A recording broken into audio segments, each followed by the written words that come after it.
Hello friend, સ્વાગત છે તમારું મારી ગુજરાતી રસોઈ ટિપ્સ ચેનલમાં। તો આજે આપણે બનાવીશું ઉપવાસમાં ખાઈ શકાય તેવા સિંગોડાના લોટના ફરાળી થેપલા। તો આ સિંગોડાના ફરાળી થેપલા મારી આ રીતે ઘરે એકવાર જરૂરથી ટ્રાય કરજો। ખાવામાં એકદમ ટેસ્ટી અને સોફ્ટ બનતા હોય છે। તો ચાલો આપણે સિંગોડાના લોટના ફરાળી થેપલા બનાવવાનું શરૂ કરીએ। તો થેપલા બનાવવા માટે મેં અહીંયા 1 વાટકી સિંગોડાનો લોટ લીધો છે। તો હવે આપણે લોટને સાઈડ ઉપર રાખીશું અને થેપલા બનાવવા માટે સૌથી પહેલા એક વાસણની અંદર એક બાફેલા બટાકાને છીણી લઈશું। તો એક બાફેલા બટાકાને આપણે અહીંયા છીણી લીધો છે। તો હવે આપણે અડધી વાટકી સાબુદાણાને મિક્સર જારની અંદર લઈ અને પીસી લઈશું। તો સાબુદાણા આપણે અહીંયા પીસી લીધા છે। પીસેલા સાબુદાણાને આપણે અહીંયા છીણેલા બટાકાની અંદર ઉમેરી દઈશું। તો આ રીતે સાબુદાણાનો પાવડર ઉમેરવાથી આપણા થેપલા એકદમ સોફ્ટ બનીને તૈયાર થશે। સાથે જ આપણે એક વાટકી સિંગોડાનો લોટ ઉમેરીશું। 1 ચમચી મરચાની પેસ્ટ ઉમેરીશું। તો જો તમે થેપલા અહીંયા તીખા ખાવા માંગતા હોય તો તમારે મરચાની પેસ્ટ અહીંયા વધારે ઉમેરવાની છે। સાથે જ 1 ચમચી જેટલા સફેદ તલ ઉમેરીશું। અડધી ચમચી શેકેલા જીરાનો પાવડર ઉમેરીશું।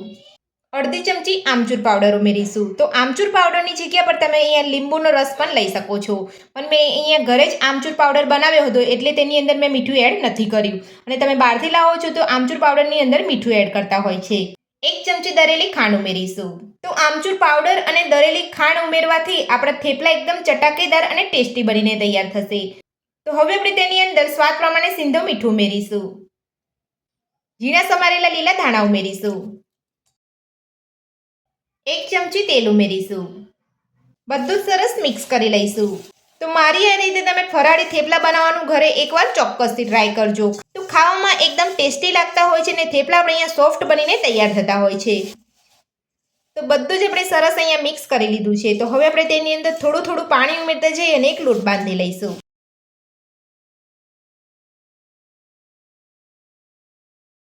તો થોડું થોડું પાણી ઉમેરતા જઈએ અને આપણે અહીંયા ફરાળી થેપલાનો લોટ બાંધી લીધો છે। તો આ રીતનો આપણે અહીંયા મીડિયમ કડક લોટ બાંધવાનો છે। વધારે પડતો આપણે અહીંયા ઢીલો કે વધારે પડતો કડક પણ નથી રાખવાનો। તો હવે આપણે લોટને ઢાંકીને 10 મિનિટ માટે રહેવા દઈશું। તો લોટને ઢાંકી અહીંયા 10 મિનિટ જેટલો સમય થઈ ગયો છે। તો હવે આપણે ચેક કરી લઈશું। તો હવે આપણે લોટ ઉપર 1 ચમચી જેટલું તેલ ઉમેરીને ફરીથી મસળી લઈશું।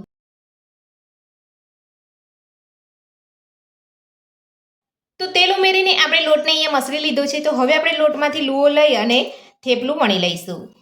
તો તમારે અહીંયા જે રીતે મોટા કે નાના થેપલા બનાવવાના હોય તે રીતે તમારે અહીંયા લુઓ લેવાનો છે। તો હવે આપણે લુવાને પાટલા ઉપર લઈ અને વણી લઈશું। તો લુવાને પાટલા ઉપર લેતા પહેલા આપણે પાટલા ઉપર તેલ લગાવી લઈશું અને વેલણ ઉપર પણ તેલ લગાવી લઈશું, અને હળવે હાથે આપણે અહીંયા થેપલાને વણી લઈશું।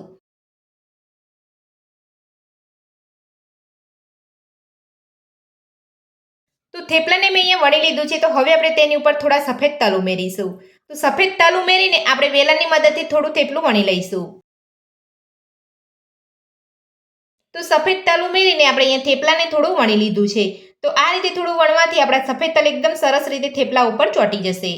તો હવે આપણે થેપલાને રાઉન્ડ શેપની અંદર કટ કરી લઈશું। આ રીતનું તમારે કોઈ પણ વાસણથી કટ કરી લેવાનું છે અને તમારે સાઈડનો જે વધારાનો ભાગ છે એ કાઢી લેવાનો છે। તો તમે જોઈ શકો છો રાઉન્ડ શેપની અંદર આપણું થેપલું એકદમ સરસ કટ થઈ ગયું છે। તો આ જ રીતે આપણે બધા થેપલા બનાવી લઈશું। તો 3 થેપલાને મેં અહીંયા વણી લીધા છે। તો હવે આપણે થેપલાને શેકી લઈશું। તો થેપલાને શેકવા માટે મેં અહીંયા ગેસ ઉપર એક તવો રાખ્યો છે અને તવો પણ આપણો સરસ ગરમ થઈ ગયો છે। તો હવે આપણે તવા ઉપર તેલ લગાવી લઈશું અને આપણે થેપલાને લઈને શેકી લઈશું। તો હવે આપણે થેપલાને પલટાવી લઈશું। તો તમે જોઈ શકો છો એક બાજુ આપણું થોડું અહીંયા થેપલું શેકાયું છે। તો આ રીતે પલટાવતા જઈ અને આપણે થેપલાને શેકી લેવાનું છે। તો હવે આપણે થેપલા ઉપર તેલ લગાવી લઈશું। તો હવે આપણે બીજી બાજુ પલટાવી અને ચેક કરી લઈશું।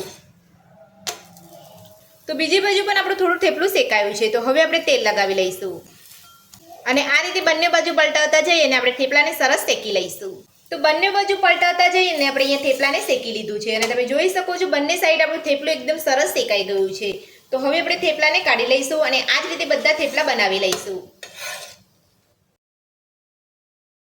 તો સિંગોડાના લોટના આપણા ફરારી થેપલા બનીને તૈયાર છે અને આપણે પ્લેટની અંદર દહીં સાથે સર્વ પણ કરી લીધા છે. તો આ થેપલા તમે દહીં સાથે, ચા સાથે અને ધાણાની ચટણી સાથે પણ ખાઈ શકો છો.